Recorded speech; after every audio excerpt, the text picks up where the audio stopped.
Yeah, the pigeon. The pigeon.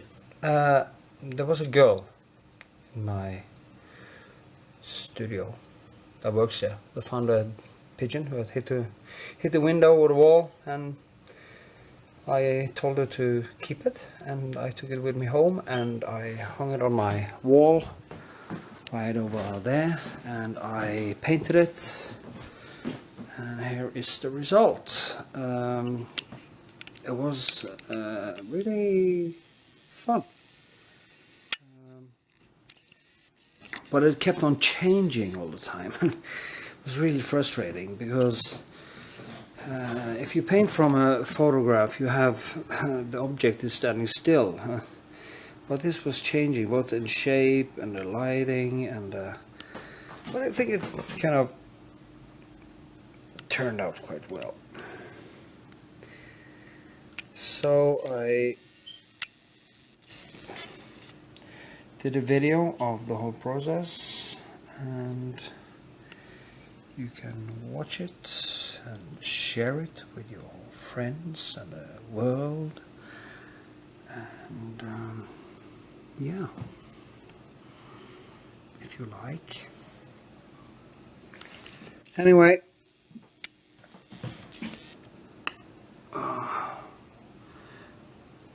of course I could always go further and further and further with a painting.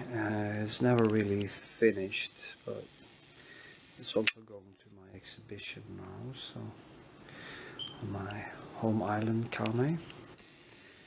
So I guess I just call it the day. Yeah.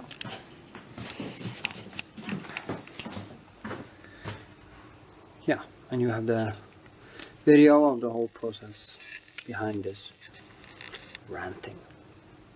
Have a good one. Thank you for watching.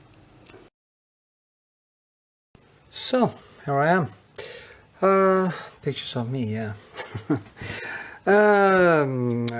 I went to the gym today, and I was working out a little bit, and a girl that was working there, her name is Pia, very nice girl,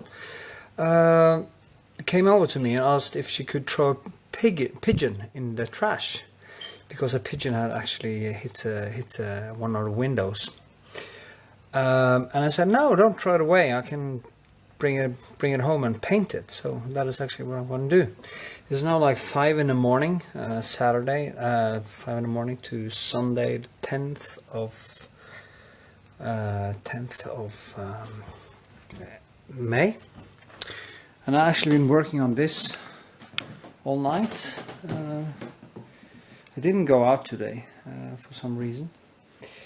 I just wanted to stay home and paint. It's not often I do that, but it's starting to get quite nice. But the point is, I'm going to paint now, a couple of hours anyway.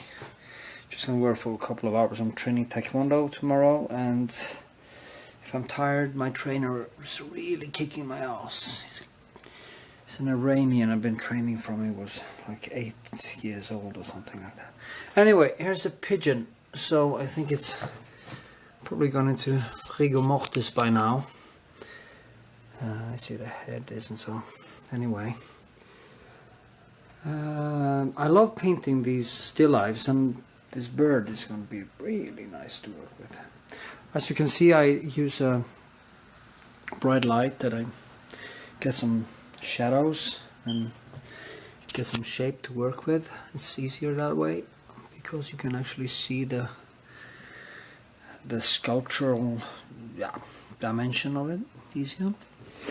And I'm gonna paint it on this canvas. Not too big, but so I can get it in almost natural size. So what I'm gonna do is just make a short video in stages and just talk and show how I build it. So yeah, I guess that is it for now. Okay. Yeah.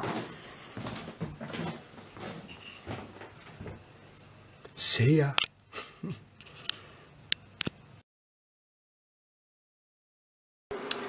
So here we go. Okay. Now, yeah, the lights. It's not much contrast to work with, but I'm gonna do my best.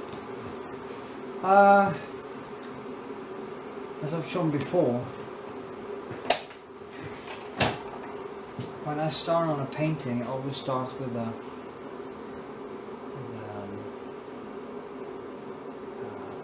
light to dark, from dark to light.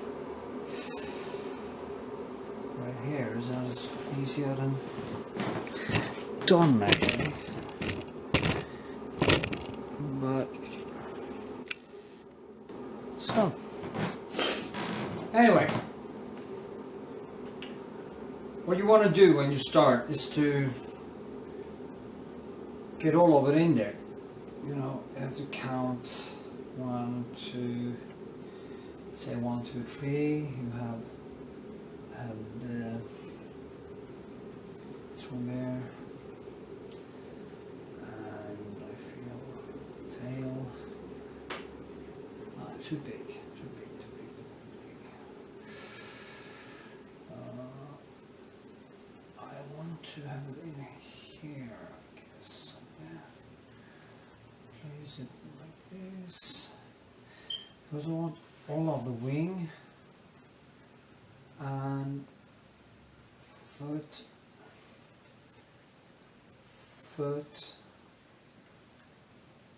wing,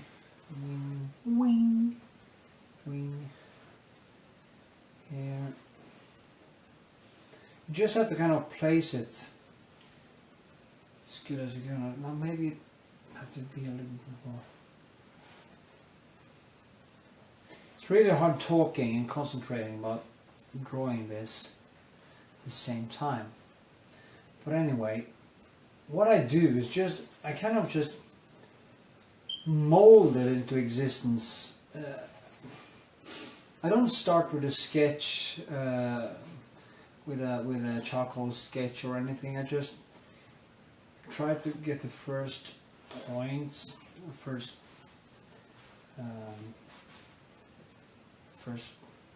placement of it right, and take it from there. Usually I do mistakes and I have to correct it, and that gives it a little bit more Wellington boot, as they call it, a little more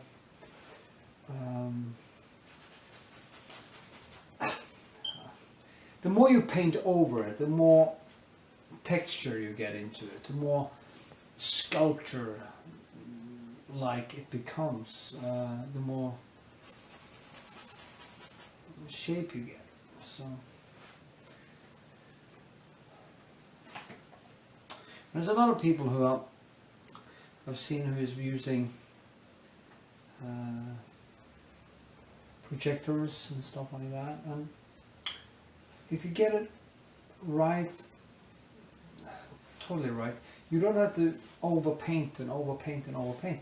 So they actually lose a lot of the subject matter that comes into a painting when you are painting over and over and over again. Every time you touch it, you put something of yourself into the painting. Even if it's they say, oh, it's figurative, what's the point, blah blah blah. The point is, well, what's the point? The point is the challenge. It's always a challenge.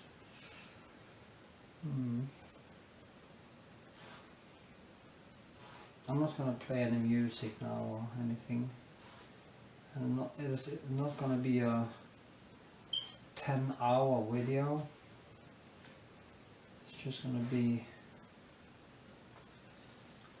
a little instruction video. If you see my palette, it goes from the primary colors. I have all the primary blue and cobalt blue and French ultramarine and Prussian blue. I have black, and I have raw umber, burnt umber, and Van Dyke, and raw sienna, usually burnt sienna, raw sienna, alzarine, and I guess that is cadmium red and vermilion red.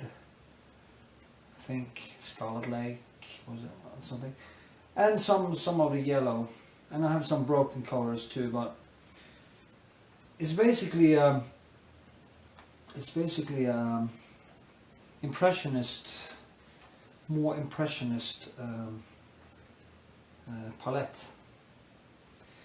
One has to paint as nature does. That's my kind of my motto. You can't create a rainbow if you don't use colors. And that's the whole point. So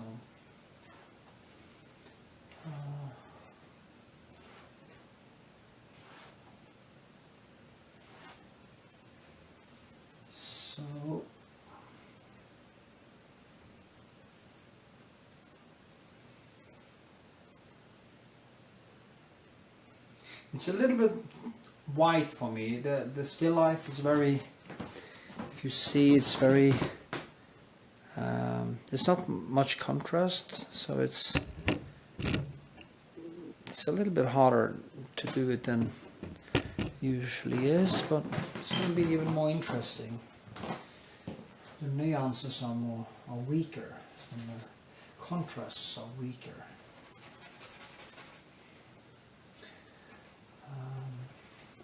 People ask me if I can teach them how to paint and stuff, and then I say, well, if you paint some still lifes or something like that, then you can show me something you've done, I can give you some advice. But then they say, oh, I don't want to paint still lifes because that is so boring.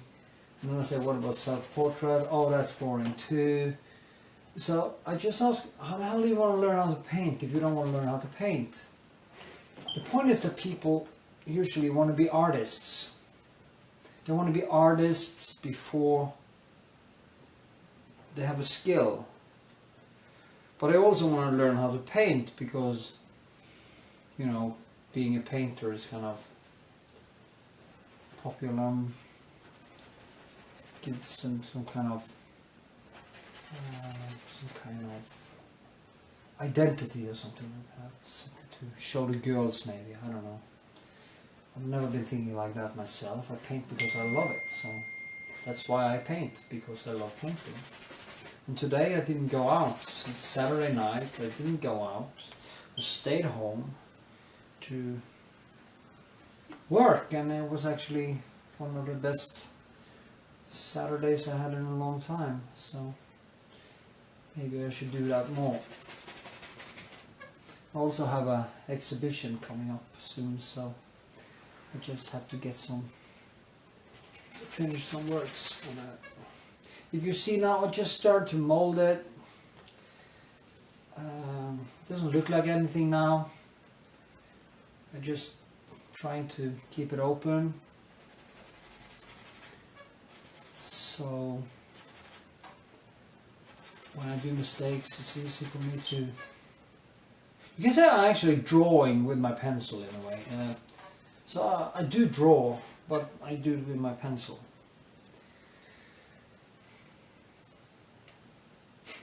Almost said penis, but I wouldn't be right with it.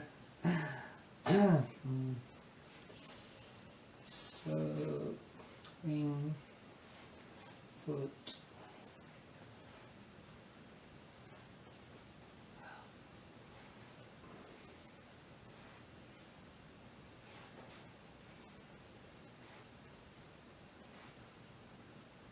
So comes the shadow down there.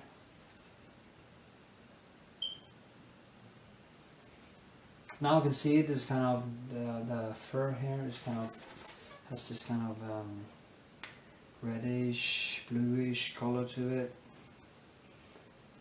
And if I look at the background, that is kind of the shadows are in the blue tones, and where the light hits, it is orange. You have to think of everything you look at. You have to think the color circle. You have to learn to look at nature, not in nuances and light and dark, but in colors. If you actually start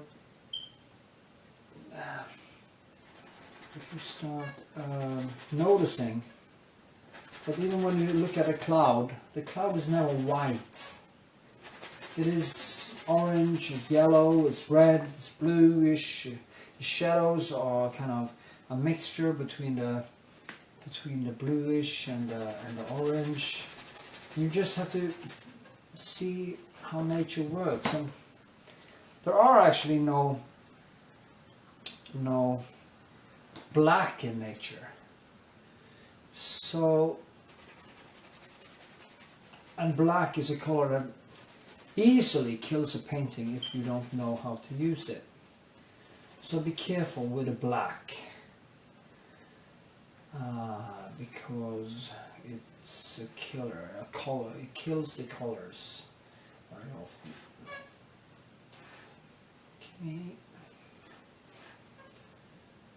Okay. Shadow down here on the wing. The light is coming from the side. And there's a shadow in here. And we have the dark wing. It's in here. Here.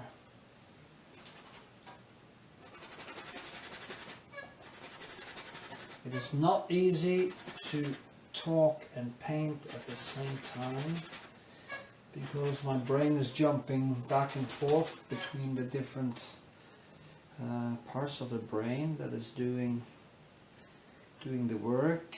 And when you do painting, it's not really a conscious process, it's subconscious. When I'm talking, I'm conscious, so there's a collision between a conscious mind and the intuition. So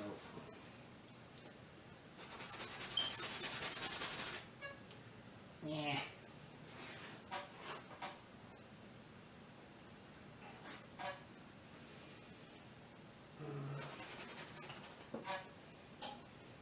Okay, I'm gonna turn it off. I'm gonna concentrate a little bit and come back to you. Yeah.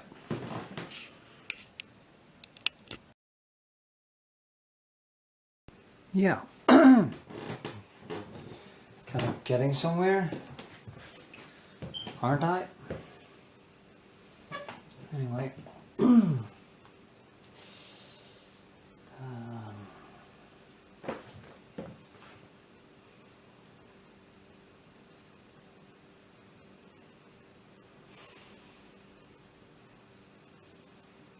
It's too early in the morning.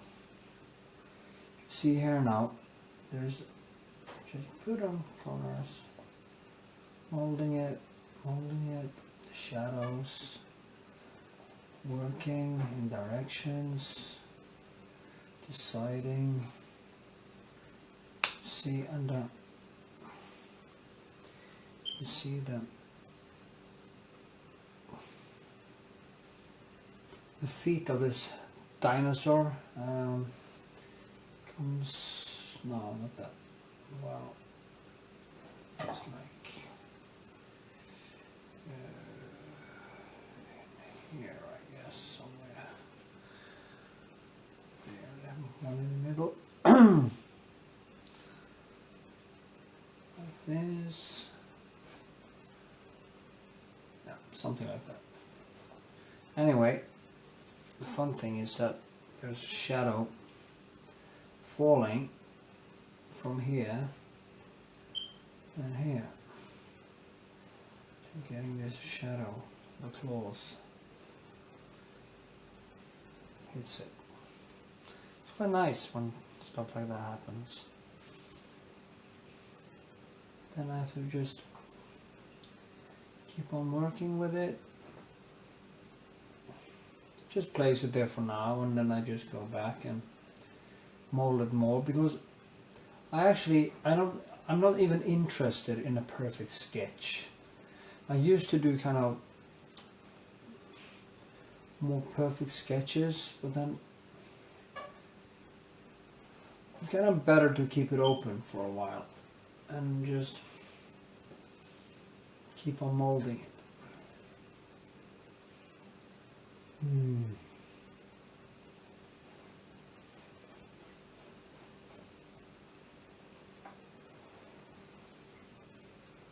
Yeah. We can really starting to feel tired. And maybe I will stop painting on it soon. It's not going anywhere. It's dead as a doornail, so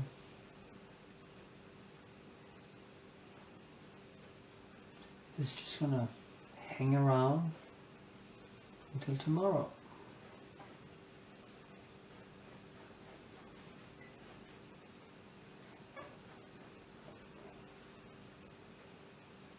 I have no idea how much time I have until it starts to smell. But I can always put it into my fridge.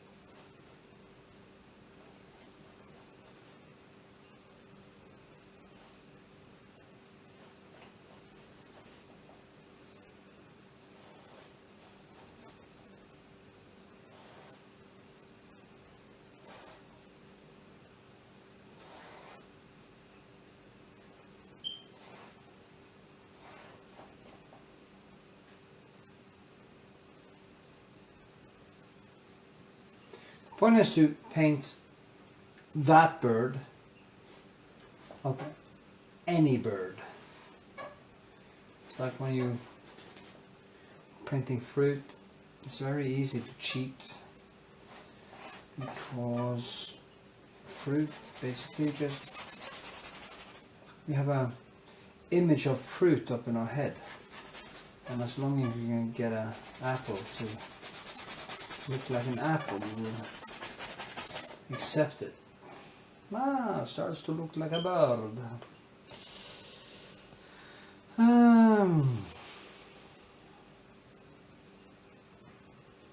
So the point is to get it to become exactly the apple, the onion, the person that is in front of you. And that is when it becomes hard to paint.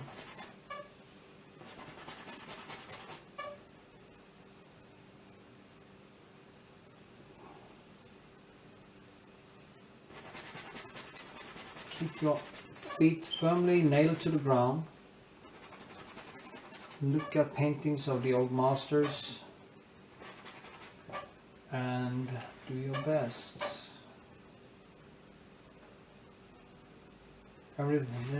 You won't be able to create anything new anyway. In art everything is done. And even in conceptual art everything is done before. So, but every person has their own process, and every new book, every new painting, every new thought, a personal thinking, it's a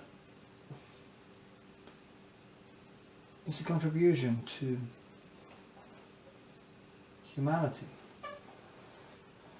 Even the stupid thoughts, even the bad paintings, nobody was born a good painter. You have to practice, practice and practice and practice. It's a skill like all other.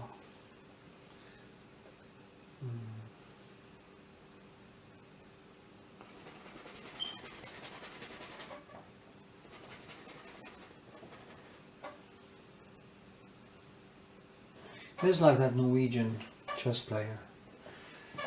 Oh, I can't remember his name right now. The one who won World Championship. I mean, if you sit in front of a chessboard from you are basically a toddler and you play chess all the time, every day, no wonder you become a good player. So it's not that he had a talent for chess, he just did a job. And if he stopped, Carlsen, his name is Carlsen something, Carlsen, yeah, whatever.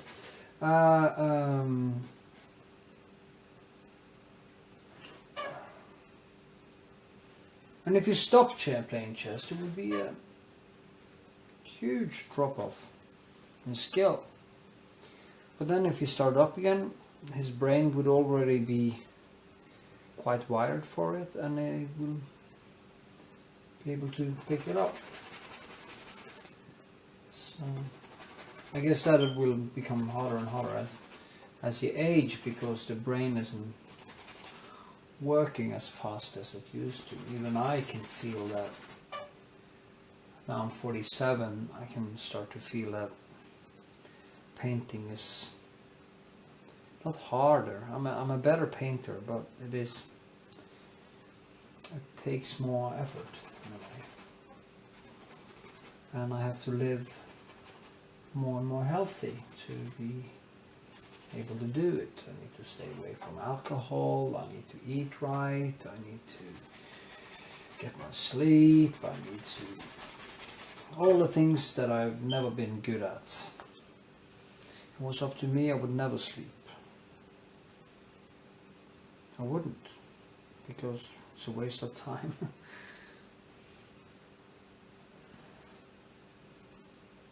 Then we have all the temptations, going out, girls, TV series, movies, being social instead of doing the work, the job. And then again, the only thing that really makes me happy in the long run is this.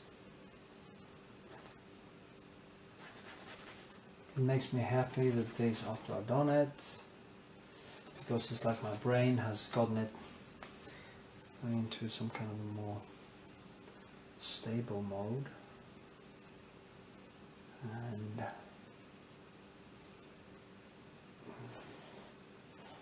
it works like a healthy antidepressant, and it's a very good thing.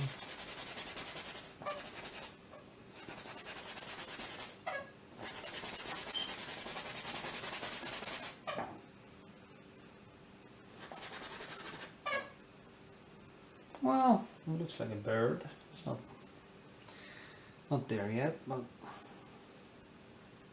see how easy it is to get something to look like a bird? It's just paint. It's just some paint on a canvas. It doesn't even have any shape yet or any substance. Just suddenly, boom, it looks like a bird.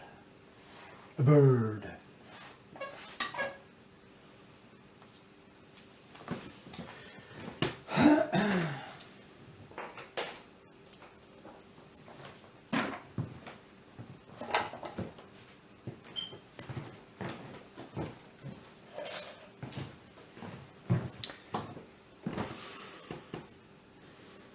I use many flat brushes, Da Vinci.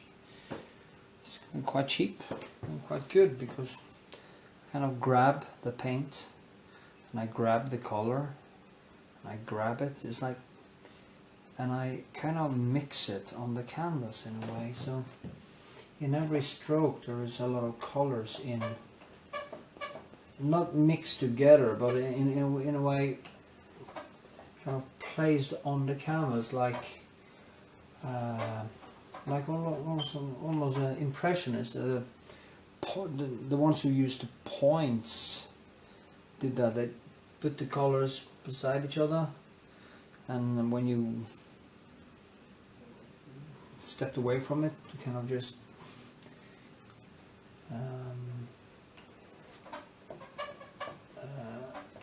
it's focused into a motif. It's kind of the same thing here too.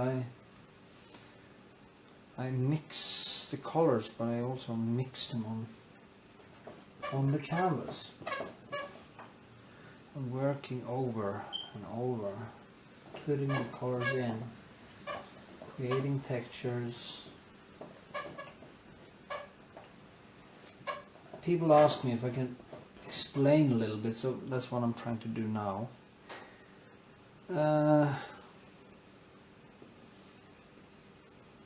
It is nice to see that people are interested, and I think it is a good thing if somebody can get something out of this. So when I die, I actually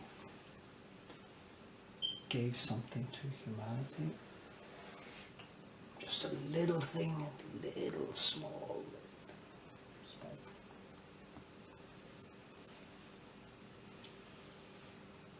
So is art important? Good question. Aesthetics are important. If you do aesthetic work and you have something you love, it will make you into a better person. Not if you are one of these solipsistic asshole artists that are just doing it because they think they are almost gods. But if you're an honest person and you are critical to your own both thinking and your own work, it will make you into a more thoughtful person.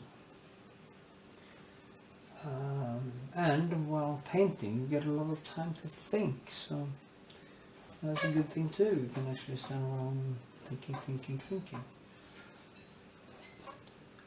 solving your own problems, and of course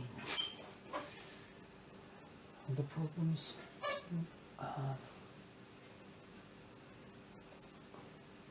I wish I had some questions or something that I could answer directly to people, because I kind of need a trigger when I write something or in discussion. I can just it kind of triggers my thinking processes.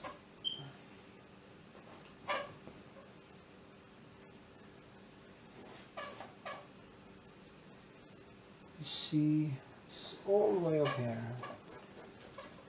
The things you see when you know it comes out like this. It's really hard to see that motion, and the wing seems much bigger than it actually is, and it kind of tricks my brain into believing that it's bigger. And our brains aren't perfectly evolved, not in long shots, so we are easily fooled.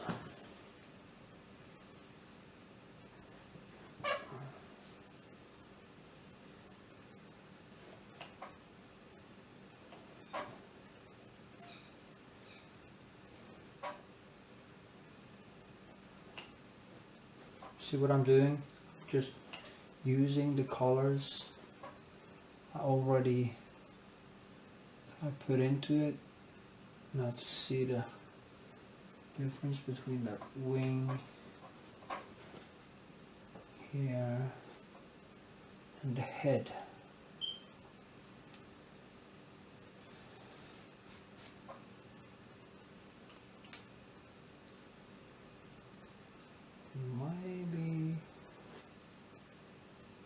Maybe like that. Kind of comes out, so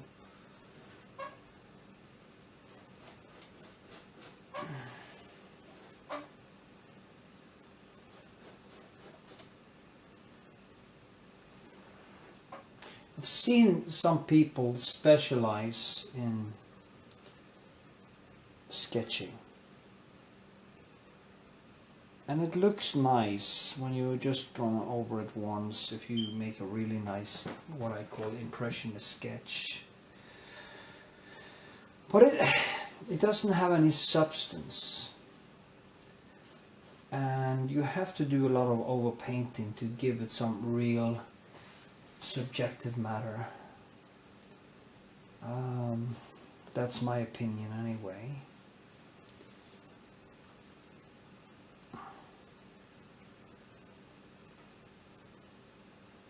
I'm not saying that you have to brush everything out, because that becomes quite boring. Is that right? Is that right? I don't know. I don't even know if the composition here is good. I'm not sure. But I will find it out sooner or later.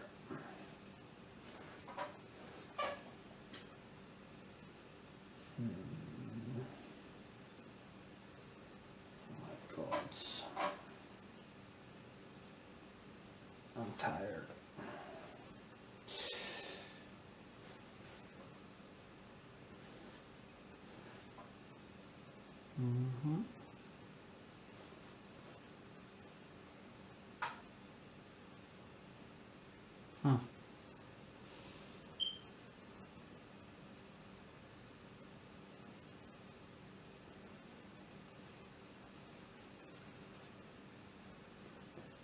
Anyway, get the point. It's not going to become a very long video, so I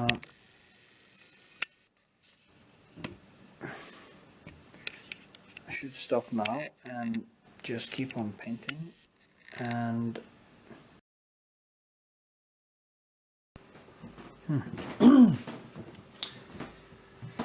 yeah, it's an annoying fact that this bird keeps on changing all the time, because it's actually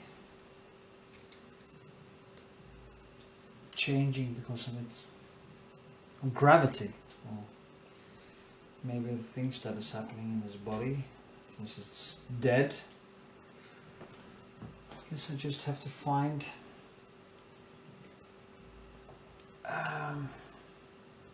or decide how it's gonna be, and then just go with it.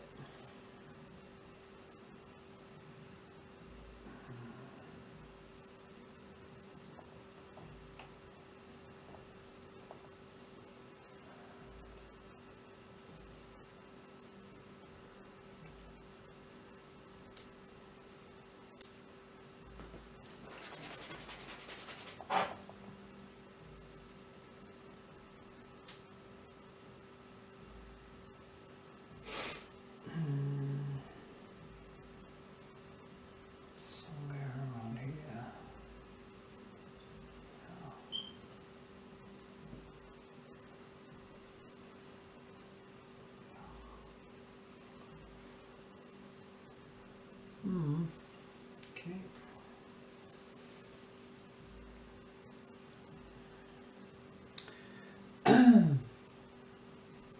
It's hard to see the perspective. It's actually harder than I thought. I've been working some hours now, and it really wasn't as easy as I thought. There's a lot of things happening in a bird. But anyway, it's just a sketch, so just have to keep on working.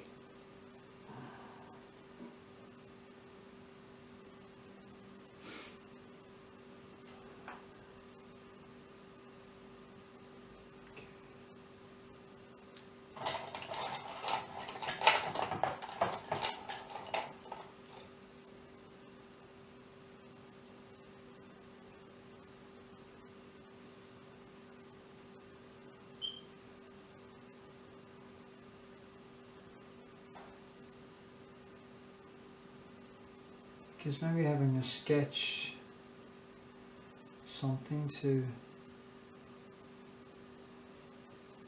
look at could be a good thing. Because then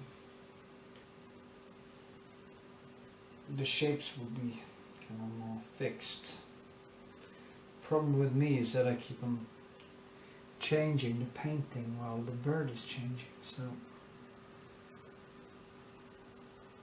I remember one time when I was like in my 20s, I was going to paint one of my first landscapes, and it was a nice sunny day but cloudy, and I couldn't decide which clouds I was going to focus on.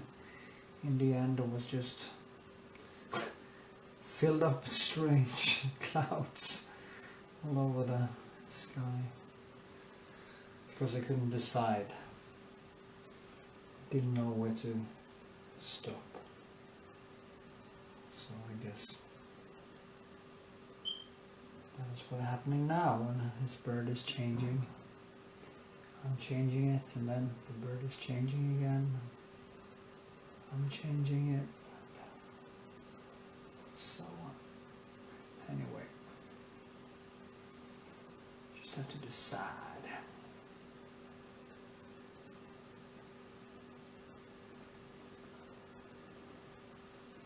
So, I guess.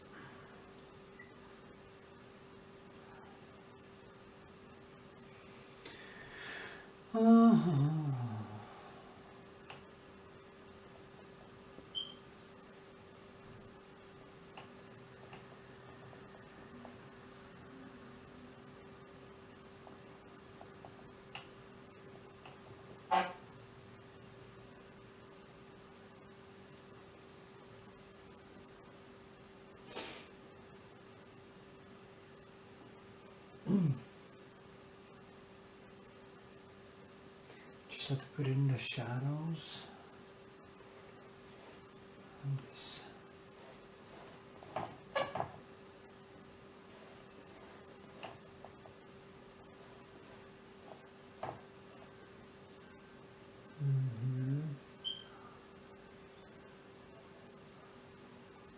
Actually, that nail is higher up, but I'm just gonna put it down here.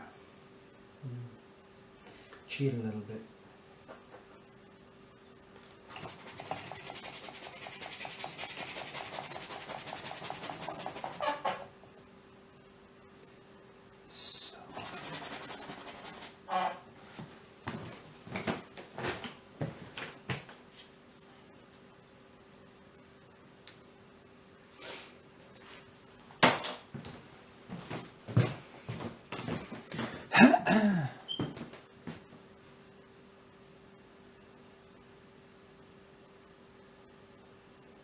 Okay.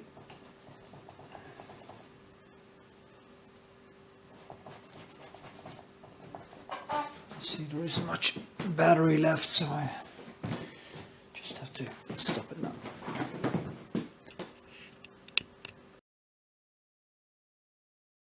So, yeah. As you now see, I have managed to go over the whole canvas. And the bird keeps on changing. It's quite annoying.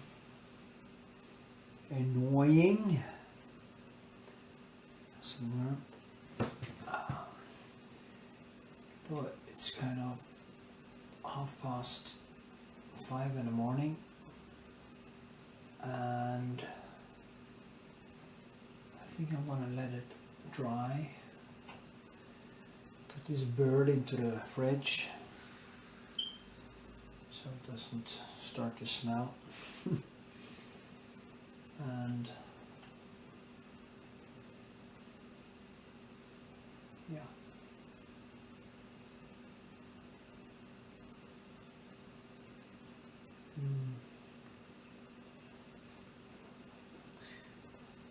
Details are kind of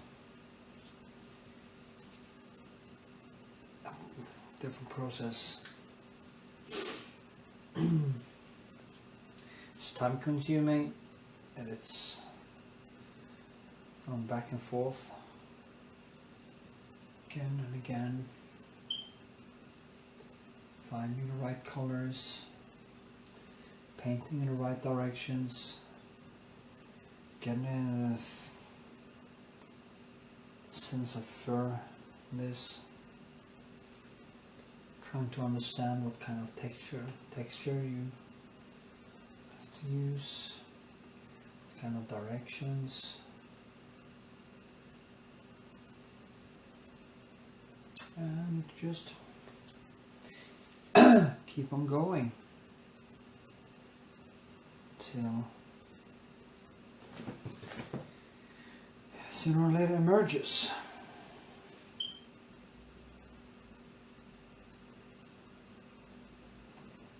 Out of all the...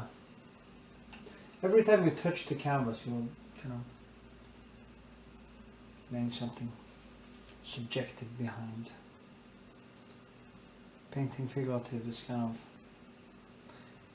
taking reality and copying it through your brain. And becoming good at this, you have to practice.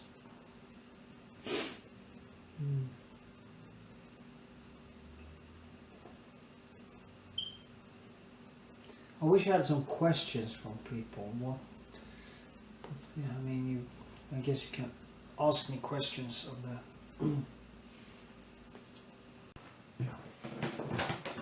Well, wasn't any more space on the cardigan.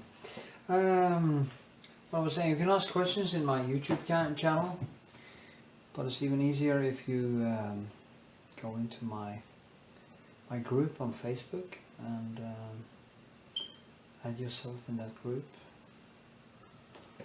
so we can communicate more directly.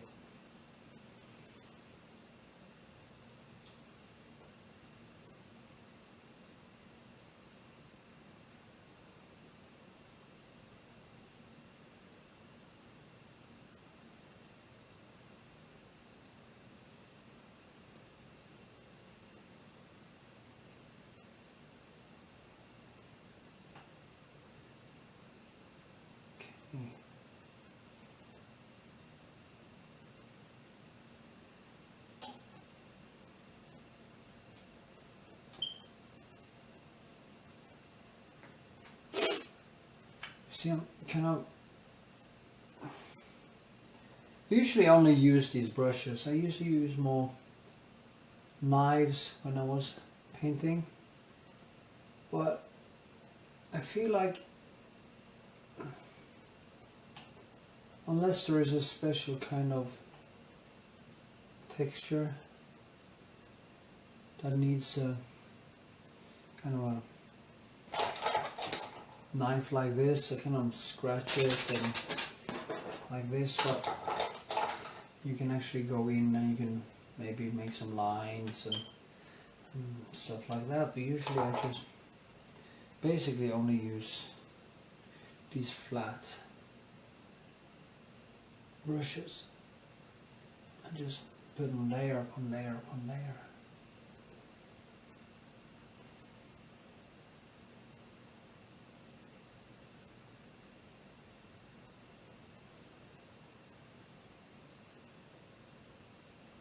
I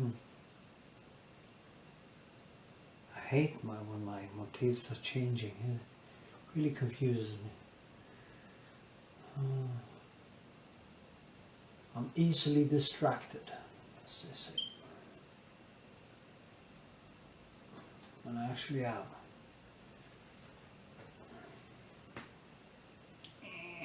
Is that right? I don't know.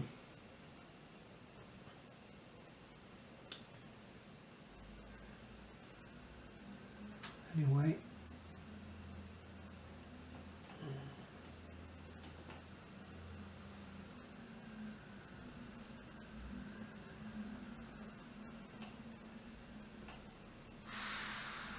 Yeah.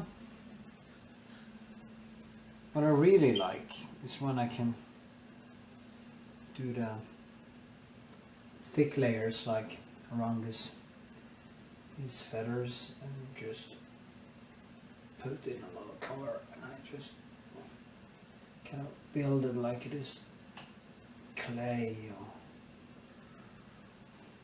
so just drag it out with a 3D. It's the same process as all the old masters did it the same way.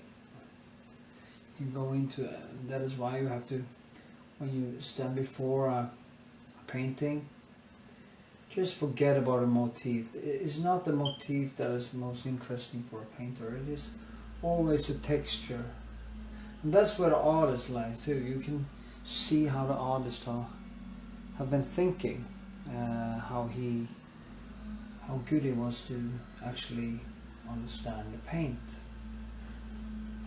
itself, and that's why Rembrandt is probably the greatest painter that's ever lived. I also think that Jan Vermeer and some other... Oh, something's happening. Vermeer also, but Rembrandt is really my favorite painter, with Vermeer on a second place. But the best artist ever lived, I think, is Leonardo da Vinci, also because he was a scientist and he could actually do everything. But as a painter, Rembrandt is better. And that probably has something to do with the time they lived in, the accumulation of knowledge, and maybe also the paint they used, and the brushes and the canvases. I mean, Leonardo da Vinci probably used to paint on wood or something like that, and that gives a different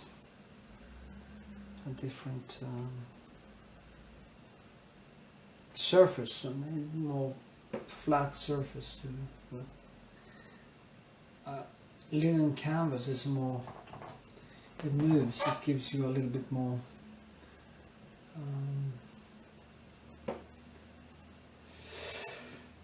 feedback in a way. I don't know how to explain it, just yeah. You see how I build it?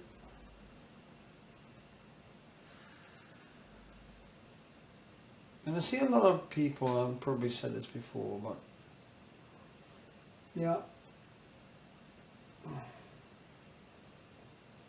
posting paintings, usually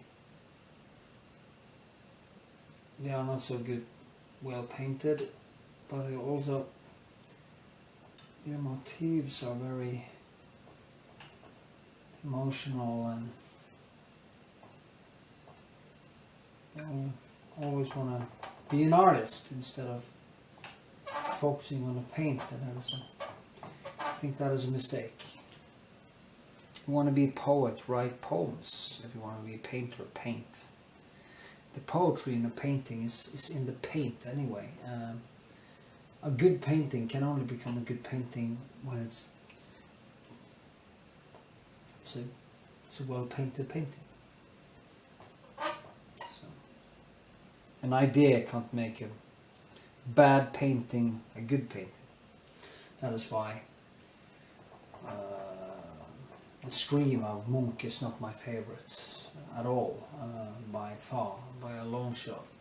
It is Sick Pico, or The Sick Girl, and his earliest production, which are my favorites. When he really worked with the canvases, worked with the paint, layer upon layer upon layer, you really see how he's been fighting, and that gives them so much, that makes them so poetic.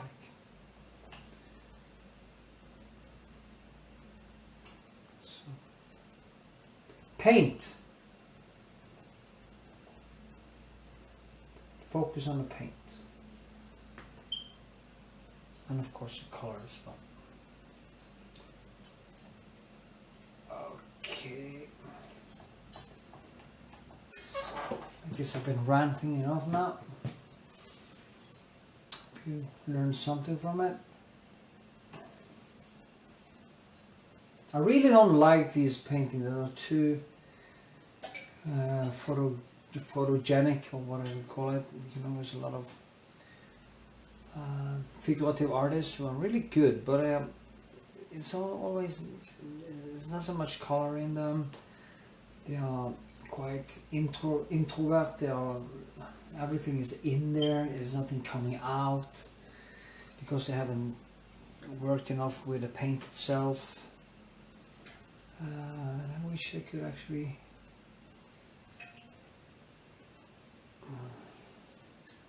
go deeper. Really good artists that I think are stopping a little too early when they are painting. So do not use a projector or anything like that. It kills it. Kills the painting. It's a shadow. It's going to be a shadow. I'm now painting wet in wet, and it's kind of nice to do that because you can just keep on molding everything.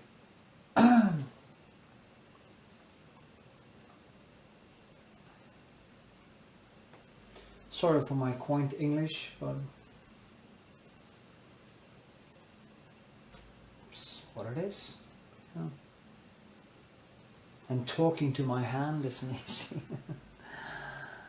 I'm actually talking to you. Because people have asked me if I could explain stuff. But that's what I'm trying to do here. But one has to, I can't teach anyone to paint. They have to experience them. They have to do the work themselves. They have to feel it.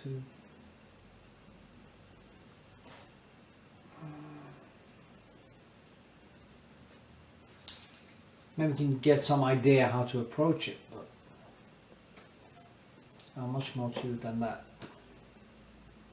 You have to feel it, you have to be it, you have to love it. You can't do anything if you don't love it, and that's probably the most important thing. If you're painting to get girls, you will never become a good painter. It's not a good enough motivation. Not even money. Money is not a motivation. Money is something that gives you a lot of freedom if you have it, but it won't make you happy. I guess having no money doesn't make you happy either, but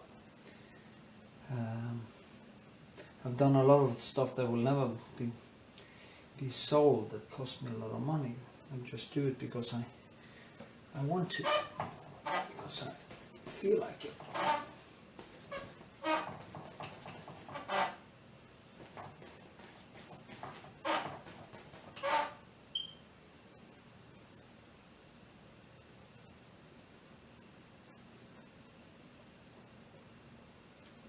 I'm just spelling it anyway.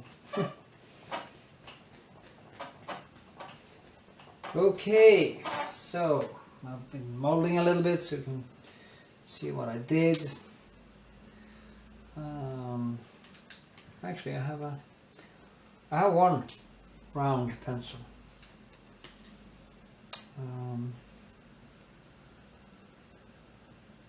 Just want to put in some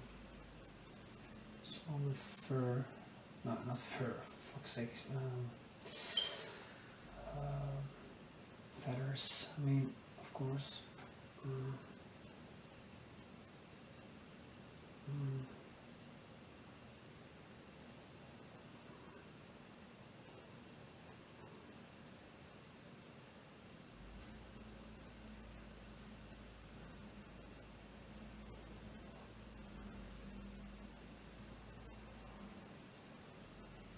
Maybe I just play a documentary about art.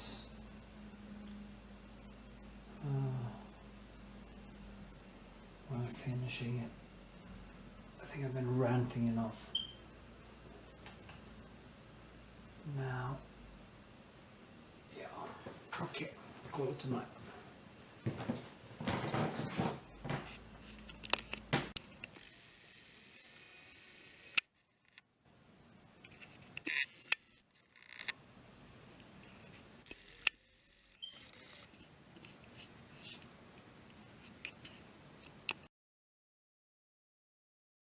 So, the painting has dried, and what I do is that I put on a layer of a thin layer of color. It's like a bluish, reddish color, and I do that with a lot of.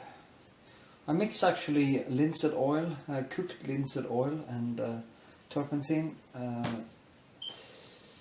30%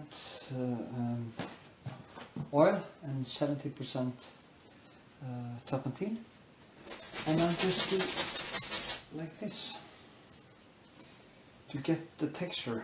Just go over it. So I see the strokes.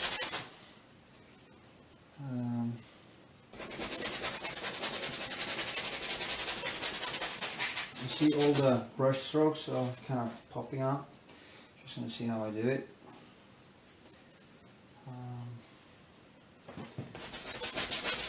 It doesn't really matter. It just because it's actually wrong. It's going to be reddish. Down there. So just to have a fresh start anyway, because you see all the you can see it closer. You can see the texture. It's kind of popping out.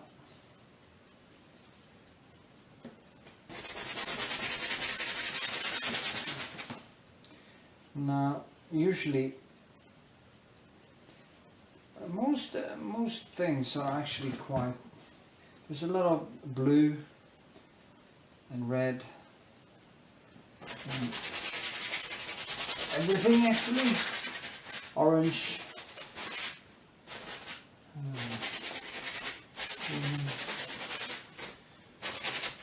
And this is just to set, shit, too much.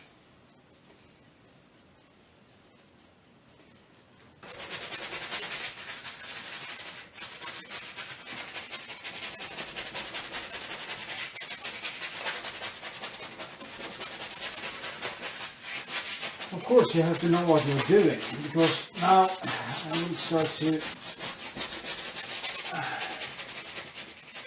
extract the texture and choose where I'm gonna have the shadows. So, yeah, I should do it. First I will just take away some of it. And then, let me see.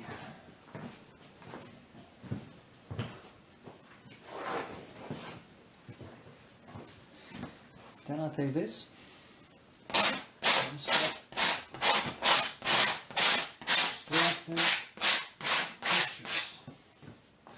Now, some of the oil is gonna be on the stay on the canvas. So, if you see, I go all the way in. You can see the textures kind of popping out, and yeah. Okay, there, I guess. No. Okay. Now, what I do is that I go in here and take away. Whoa, so I guess you can totally fresh start. I guess a furry,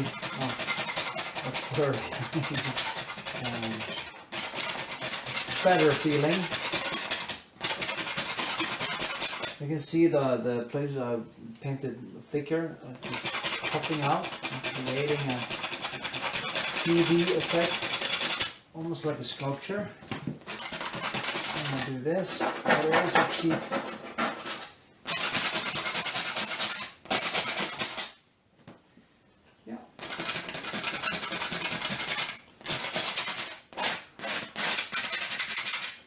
it doesn't really dry, it just kind of falls into the cracks in the paint.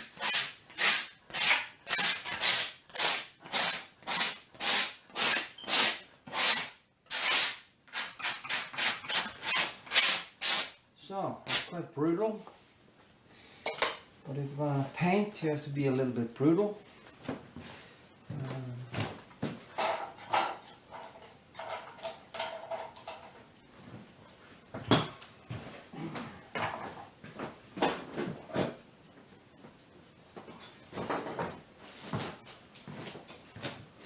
If you're afraid to kind of ruin the painting, you won't actually be able to become a better painter. You have to be willing to kind of kill it once in a while. I haven't got any brushes.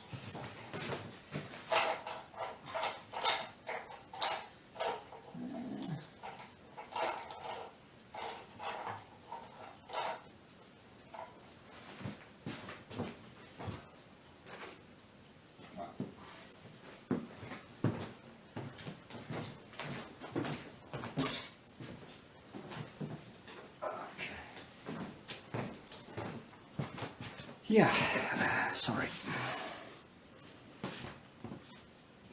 Okay. Now, of course, the pigeon have changed a bit because I have had it in my freezer. So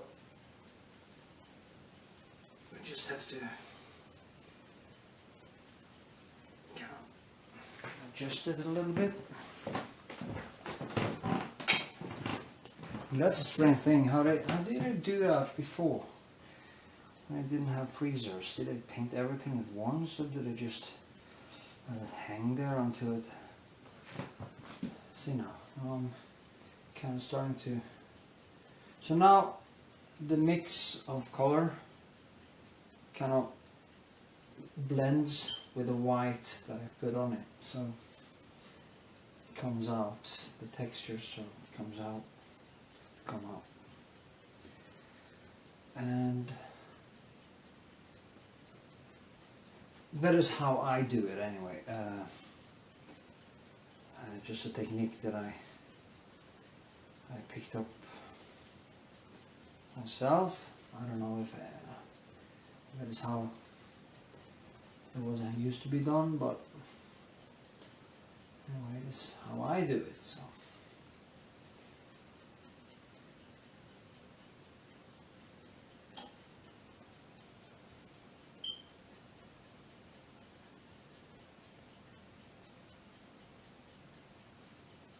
problem with taping these things. It's hard to get into that deep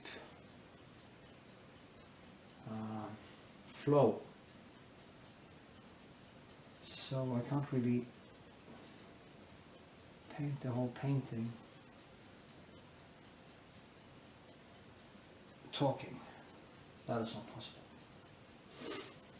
So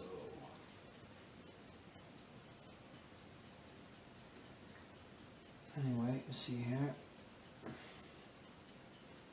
between there.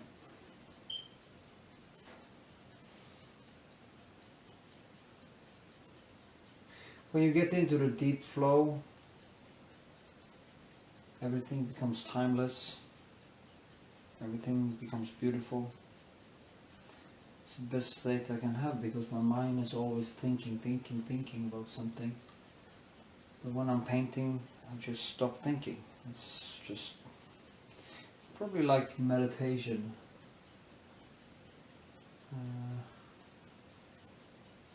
And I usually play music. Now you see how I can just build it out of the background. And you have to be a little bit careful, because it's very easy to kind of kill it. But then again, you can do this process I did now over many times. Because I don't really use a lot of oil when I'm painting. I'm just kind of grabbing the colors and paint it right on, and kind of mix it on the canvas. So that is how I kind of choose to do it. Yeah. Okay.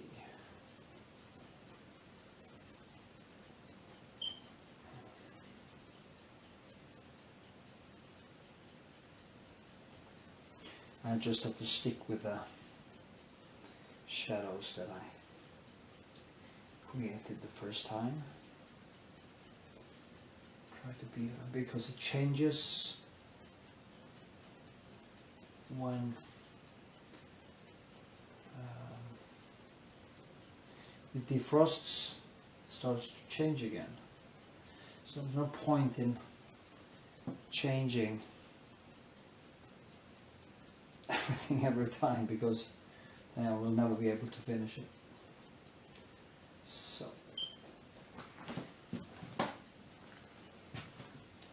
anyway, the background explains the foreground. So you just have to, what one has to do is to go and look at the old masters and don't look at the motive necessarily. Look at how it's painted. The only thing that is important for a painter is how it's painted. And ideas are the easy part. That is relative. So.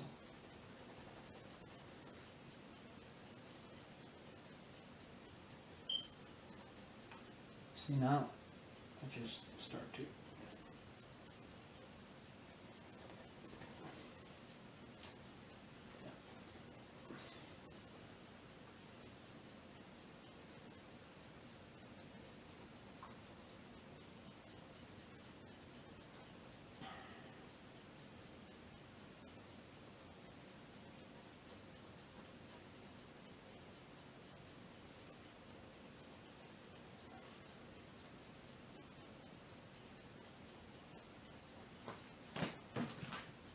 yeah, okay. We get the general idea what I'm doing, and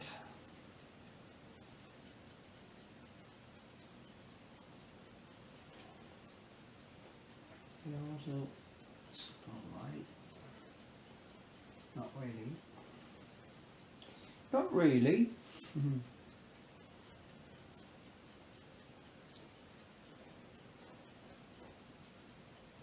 There was one girl that said it was rare that artists shared their pencil strokes. I don't get that, because sharing is caring.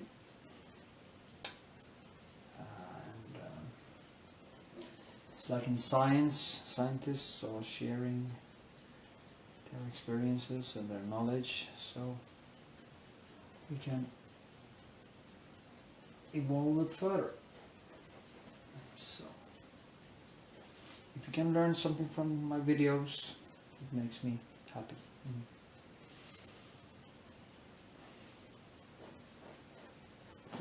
Okay.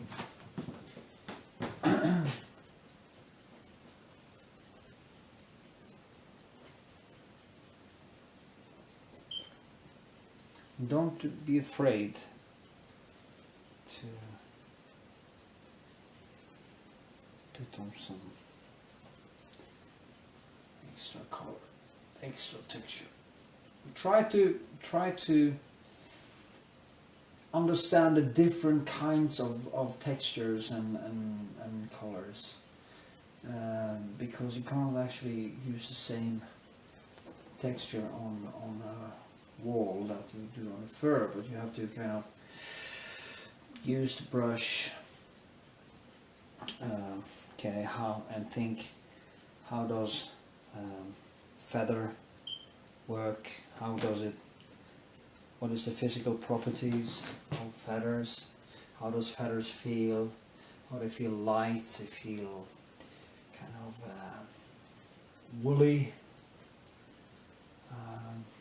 and then you paint woolly, not willy but woolly.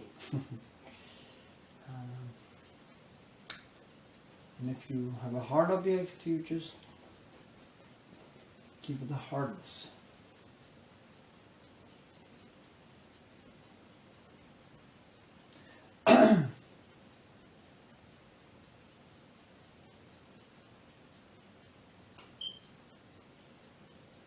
You can be light to line.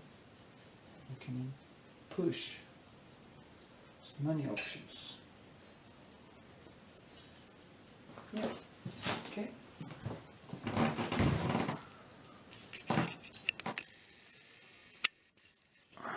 Yeah. Okay.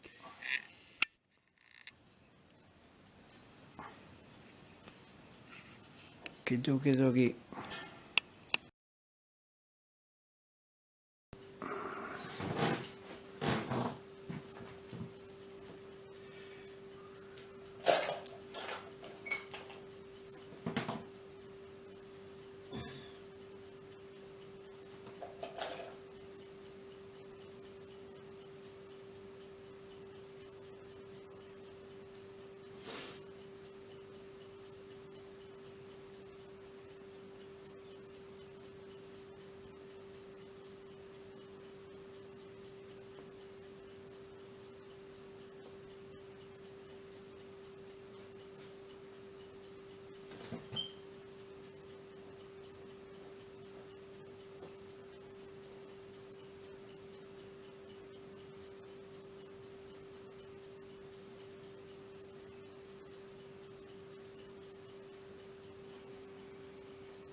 Do a mistake and you just correct it with more color. This. It's kind of like drawing, not really.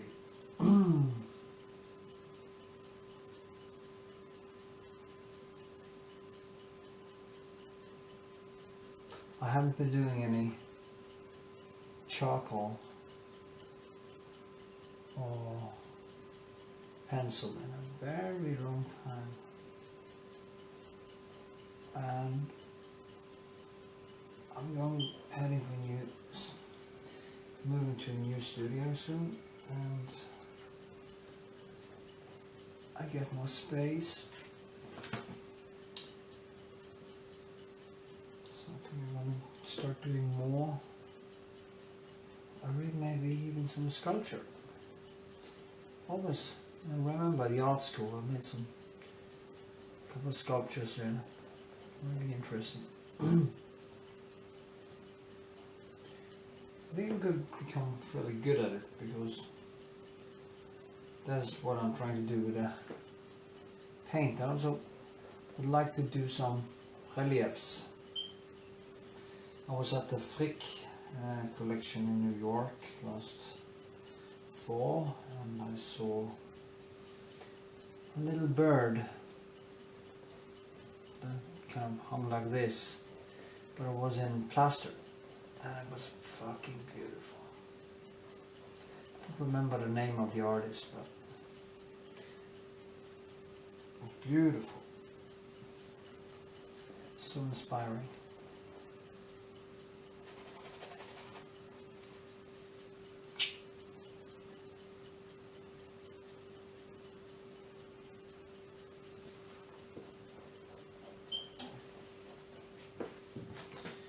Okay.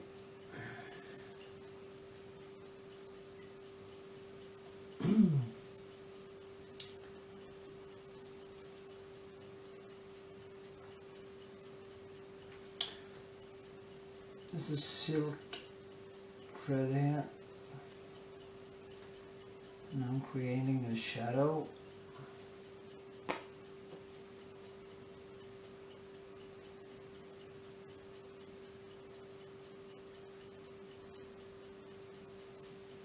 Like this.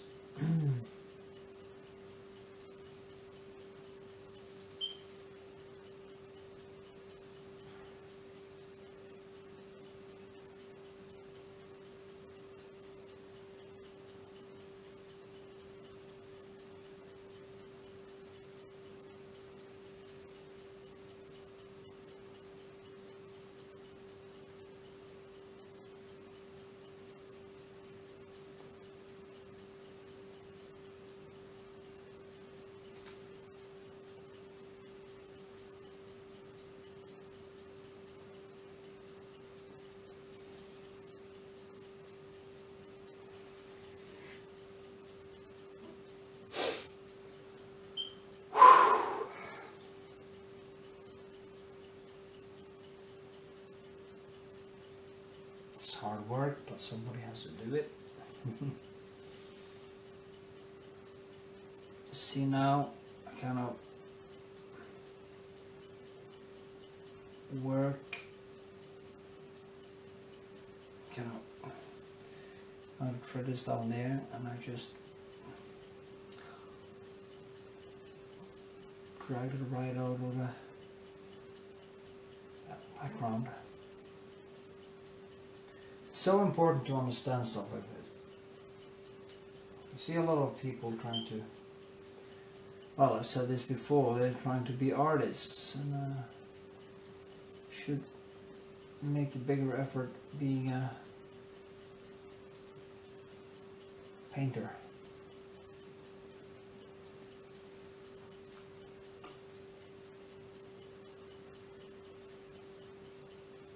I really don't care about your fucking ideas. I want to see good painting. Everybody can have an idea.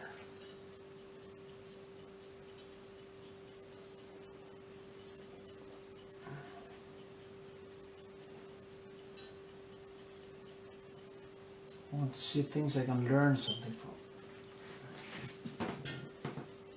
Yeah, that's nice.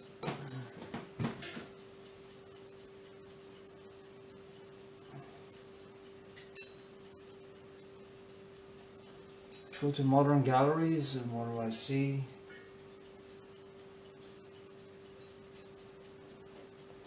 Just babble.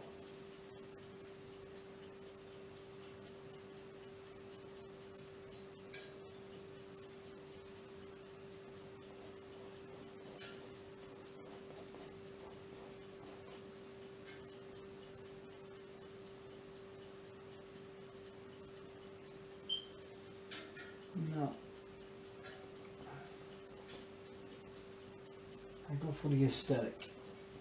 Sometimes a little bit political, but still it's the aesthetic dimension that means most for me. It's a challenge. Anyway, probably get the right idea here.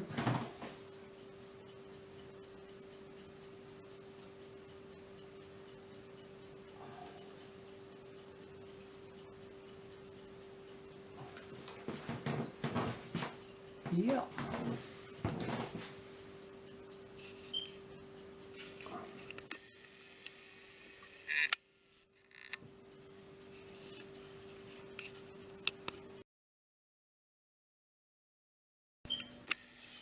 Sure.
Funny to think about that. Birds used to be dinosaurs. Yeah.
Yay! Now some retouché varnish to get the colors come out before I'm starting to paint again. It's quite important.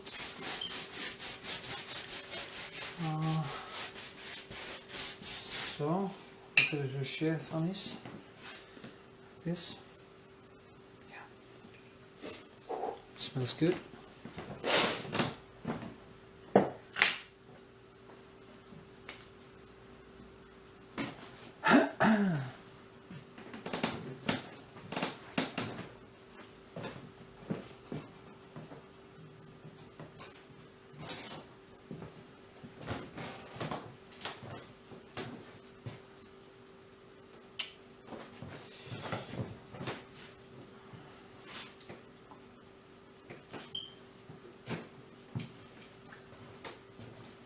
Should maybe wait a little bit until it dries. I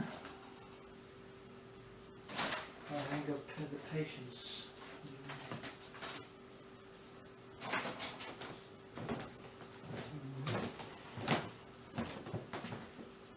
Yeah.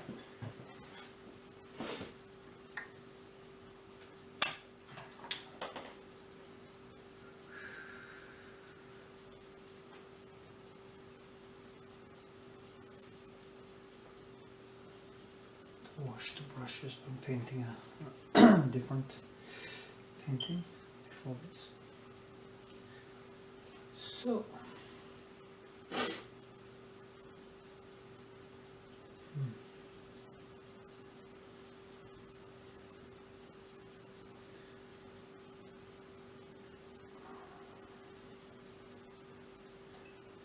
I usually always start with the lightest places, because to get into the flow you have to start somewhere, and the rest will only be when you get into the flow.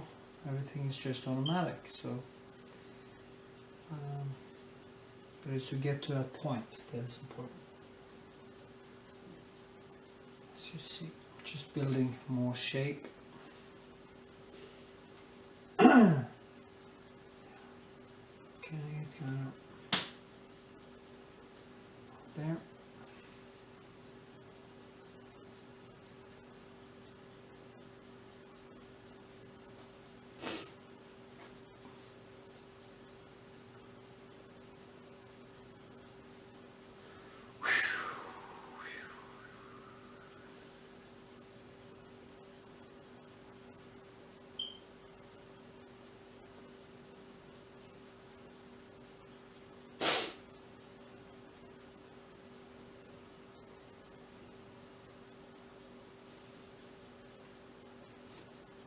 Pigeon has really become a little bit smelly now, even if it's been in the freezer, so I guess it's not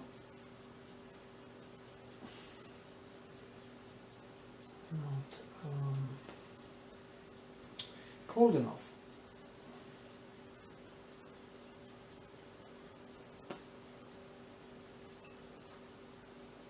What I cannot do is make smaller and smaller pencil strokes that are crossing over, then give it that furry, woolly feeling or texture.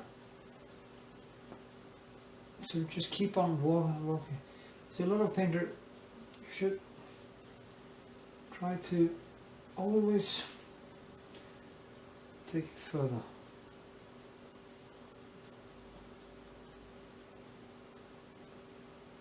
Yeah.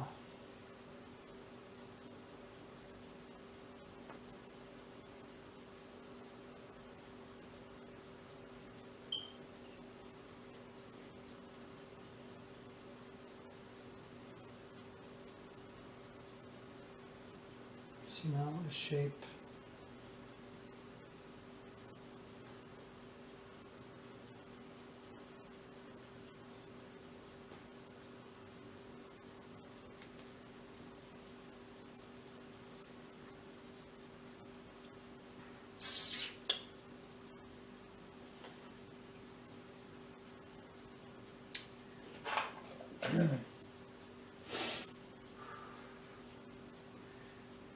some shadows.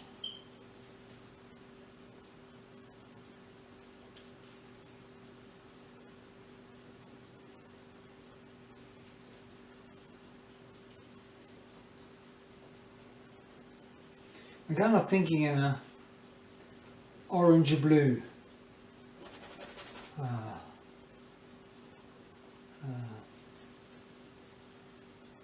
Always, that's the fuck. See, that was the wrong color.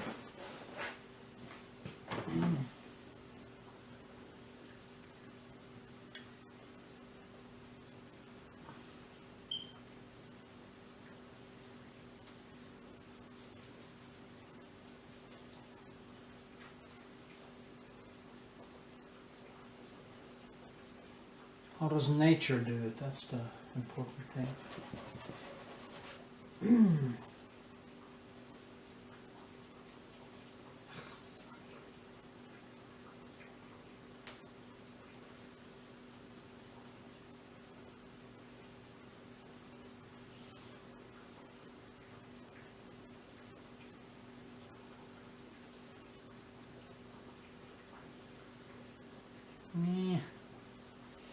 So hard to think and not hard to paint and talk at the same time.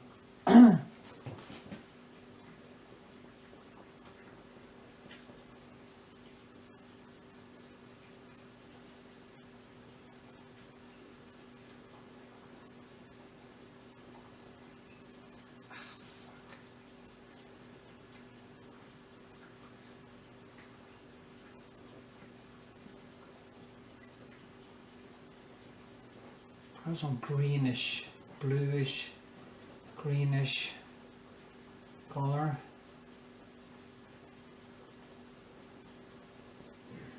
That brings out this one.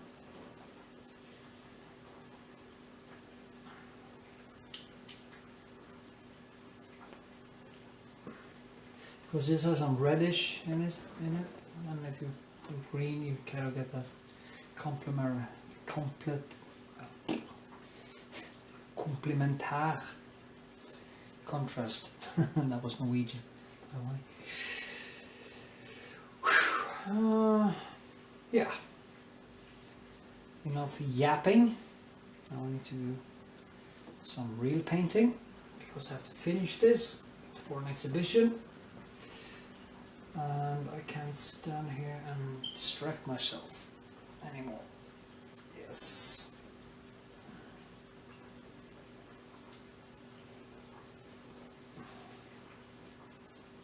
It is actually inspiring to get feedback from people that I find my videos inspiring.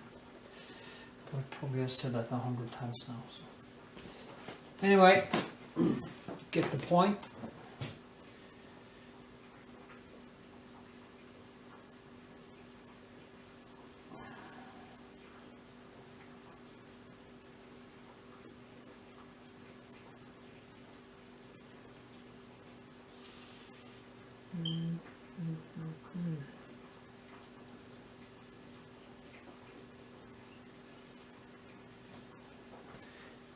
When you paint, you have to. It's like a pianist. He can't push the have the same weight on every time he touches the keyboard or whatever it's called. He has to. He has to vary the force he puts into it every time he touches it, to get different sounds. And it's the same thing with painting. You have to kind of learn how to touch.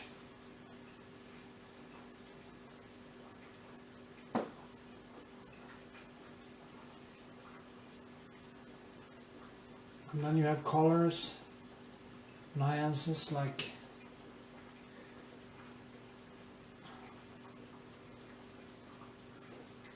getting it. It's a different color there and there, but you have to get them together without to paint the air in a way. It's like, yeah. Anyway, yeah, blah blah blah.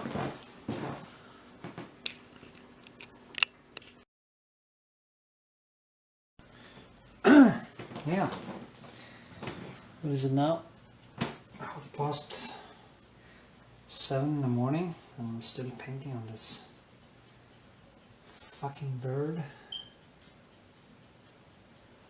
It's kind of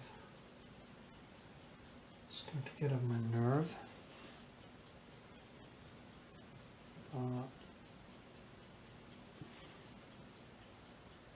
Guess finishing it. Not so. Yeah, blah blah blah.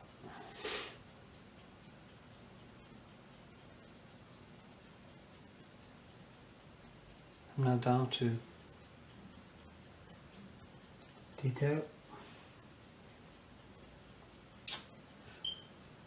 And that's the hard part.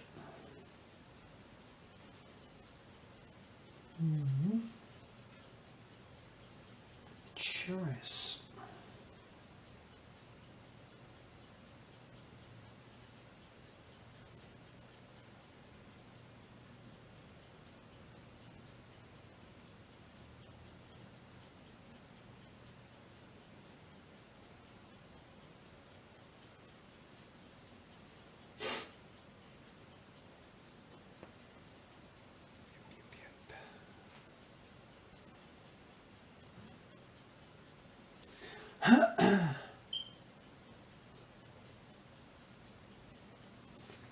The closer you get to the finish line, the more subtle it is.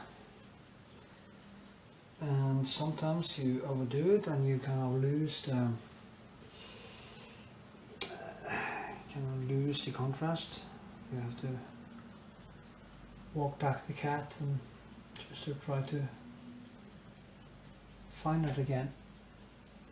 And that's the way you do it. It's like back and forth, back and forth, back and forth. It's a never-ending story. Ends in the grave.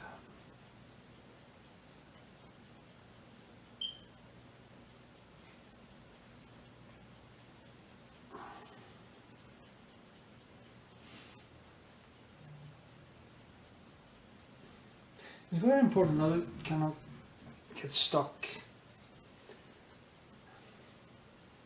at one single detail, but kind of try to keep yourself open and work all over it.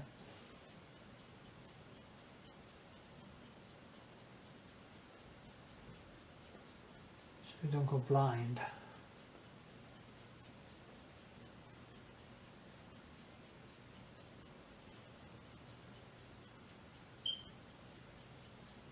Yeah. My videos tend to become several hours long. It's hard to stop.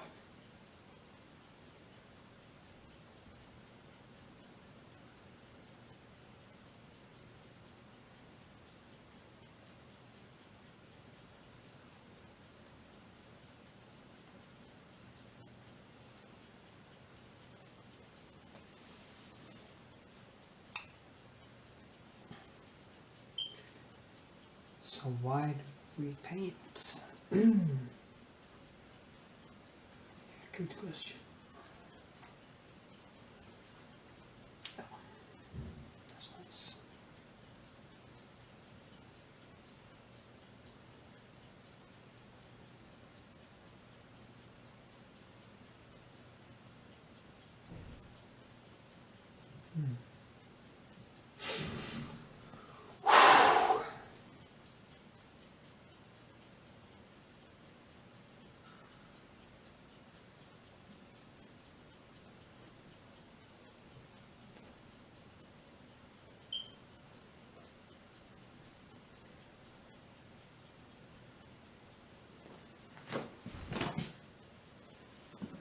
Yeah, get the point. Yeah, here we are at the end of the video. Here you can see some of the textures and some of the brushwork up close. I hope you enjoyed the video, and if you did, please give a thumbs up, leave a comment, and also check out my Patreon page. You find a link in the description and after this video. If you sign up for $1.05, I will help you to evolve your painting skills, and you can also get your hands on a small painting in my Patreon giveaway every month. So hope to see you there and in the next video.